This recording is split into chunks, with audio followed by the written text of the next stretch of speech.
శ్రీమాత్రే నమః. పాపమోచని ఏకాదశి. అసలు ఏకాదశి వ్రత పాలన చెయ్యాలని ఉంటుంది. కానీ పరిస్థితులు అనుకూలించక ఈ ఏకాదశి ఉండలేని వారి కోసమే ఈ ఏకాదశి మహిమ. ఇది విన్నంత మాత్రం చేతే ఏకాదశి వ్రత పాలన చేసిన ఫలితం వస్తుంది అని సాక్షాత్తు కృష్ణ పరమాత్మ చెప్పారు. మనకి ఈ పాపమోచని ఏకాదశి మహిమ శ్రీకృష్ణ యుధిష్ఠిర సంవాద రూపంలో భవిష్యోత్తర పురాణంలో వర్ణించబడింది. ఒకసారి ధర్మరాజు గారు కృష్ణ పరమాత్మతో అడుగుతారు, కృష్ణ, ఇప్పుడు వచ్చే ఏకాదశి గురించి నాకు చెప్పు. ఆ ఏకాదశి పేరేంటి, దానిని పాటించే పద్ధతి ఏంటి, దాని ఫలితాన్ని నాకు చెప్పు అని చెప్పి అడుగుతారు. అప్పుడు కృష్ణ పరమాత్మ చెప్తారు, రాజోత్తమ, ఆ ఏకాదశి పేరు పాపమోచని. దాని మహిమను ఇప్పుడు విను. అతి పురాతన కాలంలో ఈ ఏకాదశి మహిమను లోమస మహర్షి మాంధాతకు వివరించారు. ఈ ఏకాదశి సకల పాపాలను హరిస్తుంది, జీవుని పిశాచ జీవనాన్ని నశింపచేస్తుంది, అష్టసిద్ధులను ప్రసాదిస్తుంది అని కృష్ణ పరమాత్మ చెప్తూ లోమస మహర్షి చెప్పిన వివరాలు చెప్తున్నారు. దేవతల కోశాధిపతి అయిన కుబేరుడికి ఒక రమ్యమైన పుష్పవనం ఉండేది. దాని పేరు చైత్రరథం. నిత్య వసంత ఫలితంగా అక్కడ వాతావరణం ఆహ్లాదకరంగా ఉండేది. గంధర్వులు, కిన్నరులు వంటి వారు అక్కడ క్రీడించేవారు. ఇంద్రాది దేవతలు కూడా అక్కడికి వచ్చి విహరించేవారు. అదే వనంలో మేధావి అనే శివభక్తుడు తపస్సు చేస్తూ ఉండేవారు. ఒకసారి అప్సరసలు ఆయన నిష్టను భంగపరచటానికి ప్రయత్నించారు. వారిలో మంజుఘోష అనే అప్సరస ముని మనస్సును హరించటానికి ఒక పన్నాగం పన్నింది.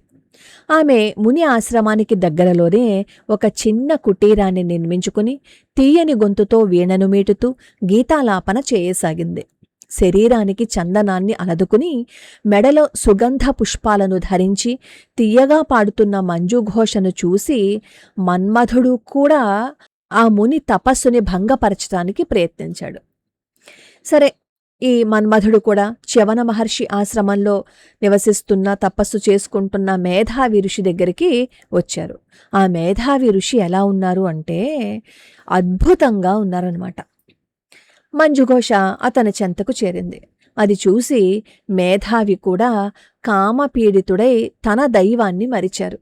ఆ విధంగా అతడు శివభక్తిని విడిచి ఆ వనితా సాంగత్యంలో మునిగిపోయారు. అనేక సంవత్సరాలు గడిచాయి. ముని తన స్థితి నుంచి పతనం చెందాడు అని గుర్తించిన మంజుఘోష తిరిగి తన లోకానికి వెళ్ళిపోవాలనుకుంది. అదే విషయాన్ని ఆమె మేధావితో చెప్పి తన లోకానికి వెళ్లడానికి అనుజ్ఞను కోరింది. అప్పుడు ఆ మహర్షి ఆమెతో, రమణి, నువ్వు నా దగ్గరకు వచ్చింది ఈ సాయంత్రమే కదా, ఈ రాత్రికి ఇక్కడే ఉండి రేపొద్దున్నే వెళ్ళిపో అని అంటారు. ఆ మునికి భయపడిన మంజుఘోష సరే అని చెప్పి మరికొన్ని సంవత్సరాలు అక్కడే ఉండిపోయింది. ఆ రకంగా ఆ అప్సరస 57 సంవత్సరాల 9 నెలల 3 రోజులు ఆ మునితో గడిపినప్పటికీ అదంతా కేవలం ఒక రాత్రిలో సగభాగం వలె తోచసాగింది. వెళ్ళిపోవడానికి అనుజ్ఞను కోరింది. కానీ ఈసారి ముని ఆమెతో, రమణి, నా మాటలు విను. ఇది కేవలం ప్రాతఃసమయం. నేను ప్రాతకాల విధులు పూర్తి చేసేంతవరకు ఇక్కడే ఉండు అని చెప్పారు. అప్పుడు అప్సరస నవ్వి, మహర్షి, మీ ప్రాతకాల విధులు పూర్తి కావడానికి ఇంకెంత సమయం పడుతుంది? ఇంకా మీరు అవి పూర్తి చేయలేదా? ఇప్పటికే నా సాంగత్యంలో మీరు అనేక సంవత్సరాలు గడిపారు. ఇప్పటికైనా సమయం విలువ తెలుసుకోండి అని చెప్పి అంది. ఆ మాటలు వినగానే ఆ ఋషికి జ్ఞానోదయం కలుగుతుంది. అప్పుడు ఆ ఋషి, సుందరి, 57 ఏళ్ల విలువైన కాలాన్ని నేను వృధా చేశాను. నువ్వే నా సమస్తాన్ని, తపస్సును నాశనం చేశావు అని ఆయన కళ్లల్లో నీళ్లు పెట్టుకున్నారు. ఆయన దేహం కోపంతో కంపించిపోయింది. అదే కోపంతో ఆ మహర్షి ఆ అప్సరసతో పలుకుతూ, నువ్వు మంత్రకత్తె, పిశాచిలాగా ప్రవర్తించవు కాబట్టి పిశాచిలాగా మారిపో అంటూ ఆయన శపించారు. మేధావి ఇచ్చిన శాపాన్ని వినగానే మంజుఘోష అతనితో, ఓ బ్రాహ్మణోత్తమ, దయచేసి ఈ శాపాన్ని ఉపహరించుకోండి. నేను నీకు అనేక సంవత్సరాల సాంగత్యాన్ని ఇచ్చాను కాబట్టి నన్ను క్షమించండి, నా మీద దయ చూపించండి అని అన్నది. ఆమె మాటలను విన్న ఆ ముని ఆవిడతో అంటారు, సౌమ్యురాలా, నేనేం చేసేది? నువ్వు నా తపస్సంపదను కొల్లగొట్టావు. అయినా ఈ శాపం నుంచి బయటపడే మార్గం నీకొకటి చెబుతాను విను. రేపు వచ్చే ఏకాదశి పేరు పాపమోచని ఏకాదశి. అది సకల పాపహరం. నువ్వు ఆ ఏకాదశి వ్రతాన్ని పాటిస్తే నీ పిశాచ జీవనం పోతుంది అని చెప్పి పలుకుతారు. తరువాత ఆ ముని తన తండ్రి చ్యవన ఋషి ఆశ్రమానికి వెళ్తారు. పతితుడైన తన పుత్రుణ్ణి చూసి చ్యవన ఋషి, అయ్యో, నువ్వెంత పనిచేశావు! సాధారణమైన వనితకు ఆకర్షితుడవై తపస్సంపదను నష్టపరచటం నీకు తగనే తగదు అంటారు. అప్పుడు ఆ ముని పలుకుతూ, తండ్రి, దురదృష్టవశాత్తు నేను అప్సరస సాంగత్యంలో మహాపాపానికి ఒడిగట్టాను. కాబట్టి నాకు పాప పరిహారాన్ని తెలియచేయండి అని అర్థించారు. కుమారుడి దీనాలాపన వినిన చ్యవన ఋషి అప్పుడు మార్గోపదేశం చేస్తూ, పుత్రా, పాపమోచని ఏకాదశి వ్రత పాలన వల్ల సమస్త పాపాలు నశిస్తాయి. కాబట్టి శ్రద్ధతో దానిని పాటించు అని చెప్తారు. తండ్రి మాటలను విన్న మేధావి పరమోత్సాహంతో ఆ ఏకాదశి వ్రత పాలనకు సిద్ధపడతారు.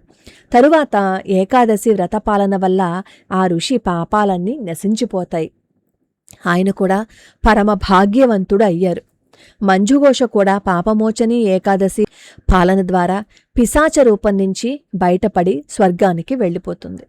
లోమసముని చివరిగా పలుకుతూ, రాజా, ఈ పాపమోచని ఏకాదశి వ్రత పాలనంచేత సమస్త పాపాలు నశిస్తాయి. ఈ ఏకాదశి వ్రత మాహాత్యాన్ని చదవడం వల్ల, వినడం వల్ల సహస్ర గోదానం లభిస్తుంది.